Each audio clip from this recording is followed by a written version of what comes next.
Bago ho yan mga kanyusik, dito ho muna tayo sa ating Food for the Soul and Food for the Spirit, Darlene. Kung tatanungin kita at ang mga nakikinig ho sa atin, sa anong parte ho ng ating katawan ang pwede hong makasira ng ating sarili, na kaya niyang sirain ang ating sarili, ang kapwa-tao mo, ang karelasyon mo, na pwedeng dahilan para mawasak ng tuluyan. Pwede nakakamatay din ho ito. 'Di ba? Ano hong parte ho ng ating katawan? Napakaliit lang ho nito, mga kaibigan. Alam mo na 'yung sinasabi ko. Parang alam ko na, partner. Alam mo na. Walang iba ho kundi ang ating mga dila, mga kaibigan. Sabi ho sa Santiago 3:6, ang dila ay tulad ng apoy. Napakaraming kasamaan ang nagmumula sa ating dila at ito po ay nagpaparumi sa buong pagkatao natin. Katulad ito ng apoy na nanggagaling sa impyerno at sumisira sa buong buhay po natin. Kaya mag-iingat daw ho tayo kasi ang ating dila ay mas matalas pa sa bagong kutsilyong hasa. Kaya mag-isip daw ho muna tayo bago magsalita. Kaya nga, di ba, meron tayo sa Bible verse yung slow in, ano na ba yun? Nakalimutan ko na yung, ano na yun yung verse na yun yung regarding dun sa, slow in talking, something parang like that. let every person be quick to hear, slow to speak, slow to anger. Slow to anger. At sinasabi rin ho sa kawikaan ng pumipigil sa kanyang dila ay umiiwas sa masama. Sabi rin ho, mag-ingat sa ating mga salita. Ang pumipigil sa kanyang dila ay umiiwas sa masama. Mga kaibigan, napakagagandang mga na matututunan po natin today. The tongue has no bones. Diba? Totoo naman po, napakalambot ng dila ho natin. But is strong enough to break a heart. So be careful with your words. Guilty po tayo lahat diyan, mga kanyusik, no? Sabi nga ho ang dila ho natin na kailiit-liit ay nakakalikha ho ng malaking kayabangan sa atin. 'Di ba? Napaglalagablab po ng isang maliit na apoy ang isang malawak na kagubatan. Parang ganun ho yung dila ho natin. Diba? Sa pamamagitan ng maliit na apoy, partner, ay pwedeng masunog ang isang malaking kagubatan. Tama? Kita ho ninyo, dito nga lang ho sa atin, sa tahanan no? Yung maliit lang na apoy, pwedeng magpasiklab pwede hong magpalagablab ng malaking apoy. Ito po'y bahagi ng ating katawan. Ang dila ho natin ay maaaring masira ng ating buong pagkatao. Dahil sabi nga ho, may mga taong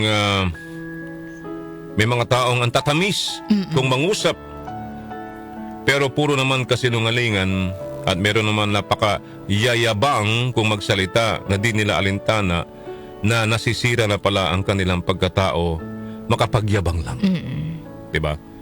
Kaya sinasabi ho ng ating dila, mga kaibigan, ay maliit na bahagi ng ating katawan na dapat nating kontrolin o supiling upang magamit lamang ho sa tama at hindi tayo makapanira ng iba at hindi rin masira ang ating pagkatao.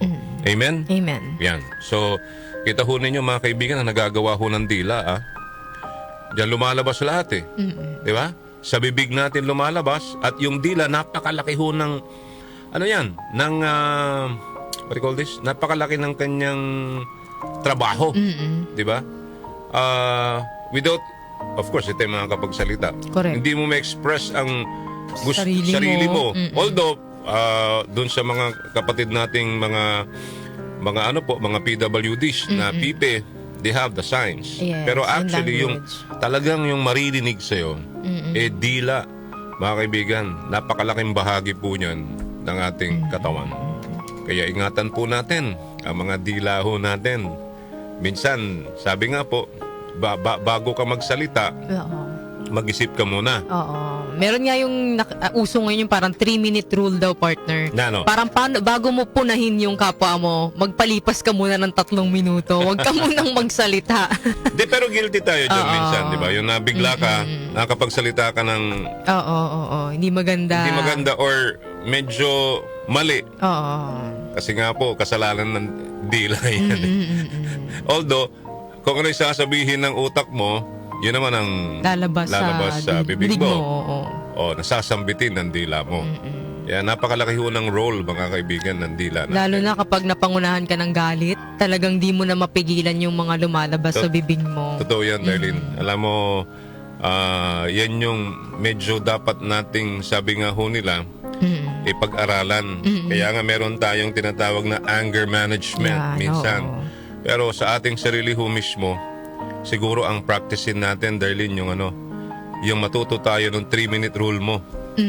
Parang mag-isip ka muna. Matuto tayong, sabi nga nung may kanta stop, look, and listen. So stop ka muna. Oo. Tumigil ka saglit bago ka magsalita. Oo. Although minsan hindi natin naiiwasan bilang tao. At ang pagsisisi ay nasa huli. Correct. Di po ba? Okay. Di, kita ho ninyo, di ba? Gusto nyo ng best example sa mga hearing-hearing. Diba, napapansin ninyo, biglang nagagalit ho yung chairperson, yung co-chairperson. Yung iba na yung lumalabas sa bunganga niya, matapang na partner, mayabang na masyado, di ba? Nakakairita na. Hindi niya kasi napipigilan yung sarili niya, partner. Di ba? Ganun ho, mga kaibigan. So, let's practice stop, look, and listen. Or let's practice the 3-minute rule. Okay? Now, you have to be quiet for 3 minutes and think. Mag-isip ka muna kung ano ang isasagot mo o sasabihin mo. Although mahirap. Mahirap po talaga yun. But constant practice may help us.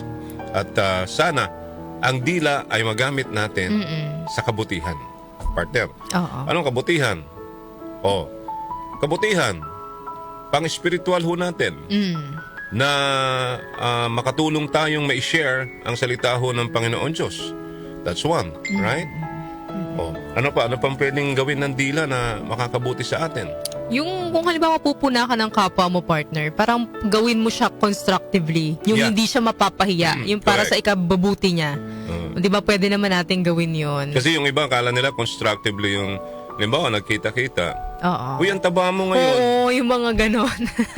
Yung mga puna, hindi yun Hindi yun. Oo. Gamitin lang natin sa tama, mga Correct. kaibigan, ha? So, yan ho yung babala at saka example ho na binigay ho namin. Galing din ho yan sa Biblia, mga kaibigan. Galing ho sa Santiago at sa Kawi-kaan or Proverbs. Okay?